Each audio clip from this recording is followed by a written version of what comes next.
This is a story about 4 animals, 3 cute little dolls, and 1 storyteller. Yes, that's me. It starts in one place, and it starts here. This is Esther, a 3-year-old bachelorette with 48 kids. Esther was born into a poor family of street artists. Her mom was a singer and abandoned her for a career abroad when she was just 4 days old at the back of the Horse and Donkey Club in Tel Aviv. Since then, she's been by herself, but not really. She's already been pregnant 6 times. She has 108 kids, grandkids, and great-grandkids as well. Not that she knows them all, not that they're all alive. Got it? Yes, that means a lot of cats. Anyway, growing up in a club, she was used to late nights, but nothing could prepare her for taking care of so many kittens. She came here to take some time off and take care of herself. Next.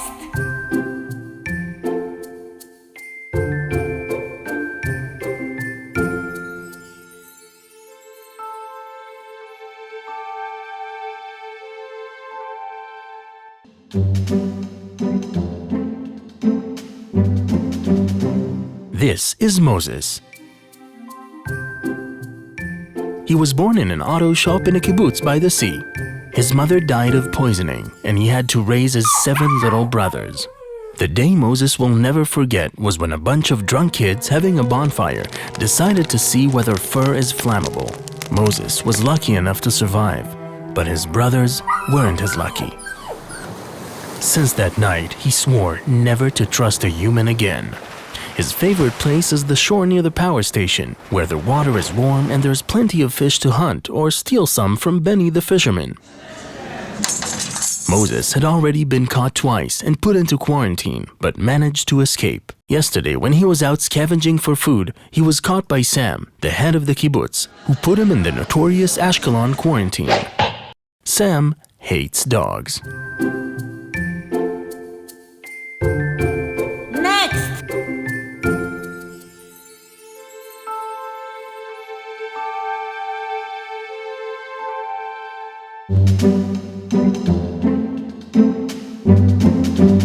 This is Isaac, aka Smelly.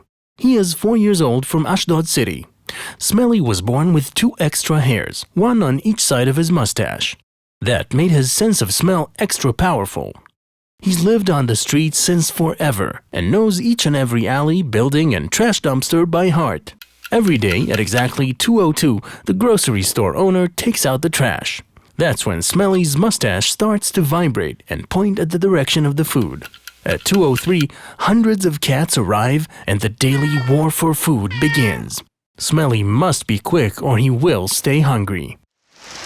Smelly isolates himself even though he hates being alone. When he was just a baby, he was left by himself on the top of a bridge above the highway. Since then, he's been afraid of heights, cars, and people. But he'll never show it. He came here after being run over by a car. Again. Next.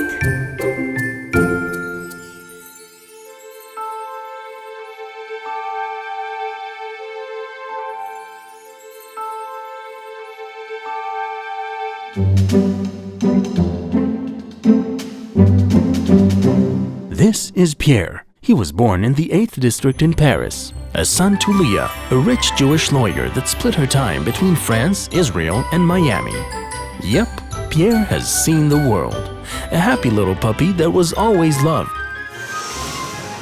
On her last visit in Israel, Leah announced that she is pregnant and that there won't be a place in her Paris apartment for a baby and a dog.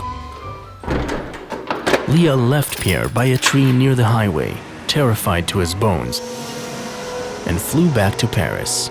Sad, isn't it? Pierre felt fear for the first time in his life.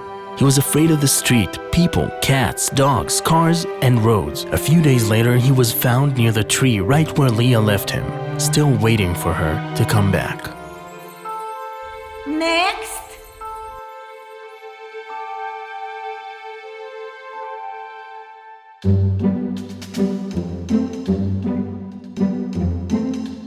Let